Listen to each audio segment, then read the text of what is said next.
राधे राधे दोस्तों, आप सभी भक्तों का दिन शुभ हो।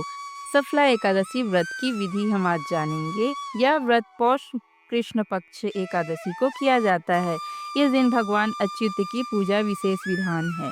इस व्रत को धारण करने वाले को चाहिए कि प्रातः स्नान करके भगवान की आरती करे तथा भोग लगाएं। ब्राह्मणों तथा गरीबों को भोजन अथवा दान देना चाहिए। रात्रि में जागरण करते हुए कीर्तन पाठ करना अत्यंत फलदायी होता है। इस व्रत को करने से समस्त कार्यों में सफलता मिलती है, इसलिए इसका नाम सफला एकादशी है। तो हम आज सफला एकादशी की व्रत कथा सुनने जा रहे हैं। चलिए दोस्तों, चंपावती नगरी में एक महिष्यमान नाम का राजा राज्य करता था।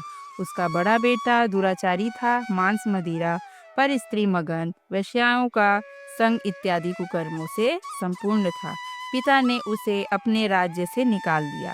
वन में एक पीपल का वृक्ष था जो भगवान को प्रिय था। सब देवताओं की क्रीड़ा स्थली भी वही थी।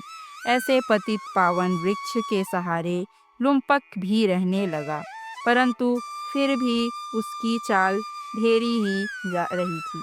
पिता के राज्य में चोरी करने चला जाता था, ये या पुलिस पकड़कर छोड़ देती थी। एक दिन पौष मास के कृष्ण पक्ष की 10वीं की रात्रि को उसने लूट मार अत्याचार किया, तो पुलिस ने उसके वस्त्र उतारकर वन में भेज दिया। वो बेचारा पीपल की शरण में आ गया। इधर हेमगिरी पर्वत की पवन भी आ पहुंची। लुम्पक पापी के सब अंगों में गठिया रोग ने प्रवेश किया। हाथ पांव अकड़ गए। अतः सूर्योदय होने के बाद कुछ दर्द कम हुआ। पेट का गम लगा। जीवों में मारने में आज असमर्थ था और न वृक्ष पर चढ़ने की शक्ति। नीचे गिरे हुए फल पीना लाया और पीपल की जड़ में रख कर कहने लगा, हे प्रभु, वन फलों का आप ही भोग लगाइए। मैं अब भूख हड़ताल करके शरीर को छोड़ दूंगा। मेरे इस कष्ट भरे जीवन में मौत भली। ऐसा कहकर प्रभु के ध्यान में मग्न हो गया। रात भर नींद न आई। भजन कीर्तन प्रार्थना करता रहा, परंतु प्रभु ने उन फलों का भोग न लगाया।